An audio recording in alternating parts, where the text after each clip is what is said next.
एक छोटा सा गांव था, वहां पर एक आदमी पहाड़ पर पत्थर तोड़ने का काम करता था। उसको अपनी जिंदगी से कोई गिला शिकवा नहीं था।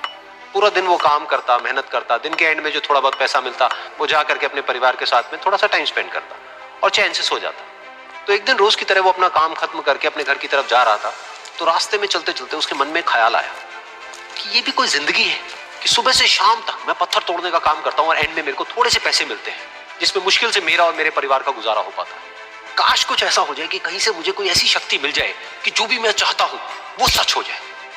वो अपने घर पर गया, उसने खाना खाया, लेकिन उसका ध्यान खाने की तरफ नहीं था, उसके दिमाग चल रहा था। उसके बाद में वो यही सोचते सोचते सो गया। फिर नींद आने के कुछ देर बाद उसको एक सपना आया।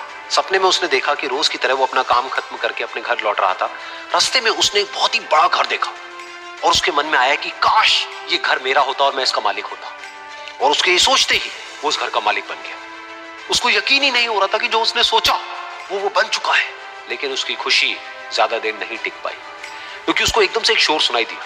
उसने अपने घर के बाहर देखा कि एक बहुत बड़ी रैली निकल रही है, जिसमें बीचों बीच एक पॉलिटिशियन है जो ऐसे ऐसे हाथ हिला रहा है, और वहां पर जितने भी लोग खड़े थे सब उसके नाम के नारे लगा रहे थे, उसके आगे हाथ जोड़ करके खड़े थे, सब उसको देखने के लिए तड़प रहे थे। तब उसको यह एहसास हुआ कि मैं कितना छोटा हूं उसके आगे। और फिर उसके अंदर से एक ख्याल उठा कि काश मैं ये पॉलिटिशियन होता और मेरे पास भी इतनी ही पावर होती जितनी कि इसके पास में है।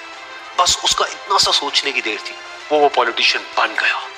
उसकी खुशी का ठिकाना नहीं था, क्योंकि उसके आसपास में हजारों लोगों की भीड़ थी और सब उसको देखने के लिए तरस रहे थे, तड़प रहे थे। लेकिन उसकी ये खुशी भी ज्यादा देर नहीं टिक पाई। धूप बहुत ही तेज थी और उस पॉलिटिशियन को आदत नहीं थी इतनी गर्मी में रहने की, तो उस धूप की वजह से उसको चक्कर आ गए और वो बेहोश होकर के गिर गया। फिर उसको एहसास हुआ कि ये पॉलिटिशियन सबसे ताकतवर नहीं है, ये जो सूरज है ये सबसे ताकतवर है। और उसके मन में आया कि काश मैं ये सूरज बन जाऊं तो मेरे आगे कोई नहीं टिक पाएगा।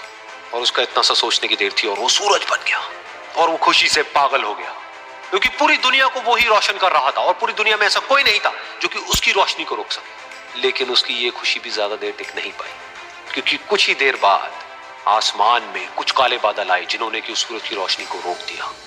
फिर उसको यह एहसास हुआ कि इस दुनिया में ऐसा भी कोई है जिसमें दम है उसकी रोशनी को रोकने का।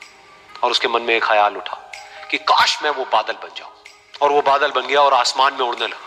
उसको ऐसा लगा कि मैं आसमान में उड़ रहा हूं और अब मैं जहां चाहे वहां जा सकता हूं।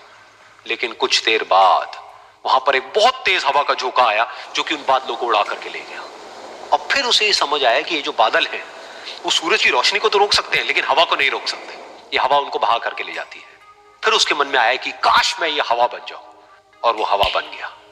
हवा बनने के बाद में उसको अपने अंदर एक अलग ही ऊर्जा का अनुभव हुआ।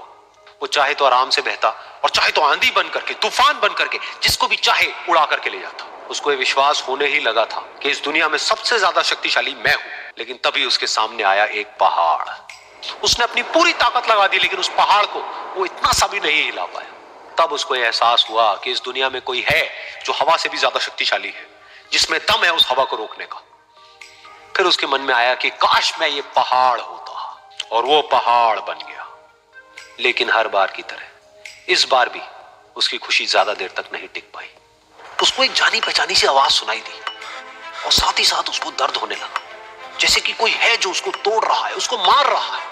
तो दर्द से वो चीखने लगा और उसके मन में आया कि काश मैं वो बन जाऊं जो कि इस पहाड़ को तोड़ने का दम रखता है। लेकिन इस बार उसकी ये ख्वाहिश पूरी नहीं हुई। वो रोने लगा, चीखने लगा, चिल्लाने लगा। उसने अपनी पूरी जान लगा दी लेकिन इस बार वो नहीं बन पाया। उसका दर्द बढ़ता ही चला जा रहा था और दर्द की वजह से एकदम से उसकी नींद खुली और सामने शीशा था। उसने शीशे में देखा और उसको समझ आया कि सपने में मैं वो क्यों नहीं बन पा रहा था जो मैं बनना चाहता था, क्योंकि असलियत में मैं वो ही हूं।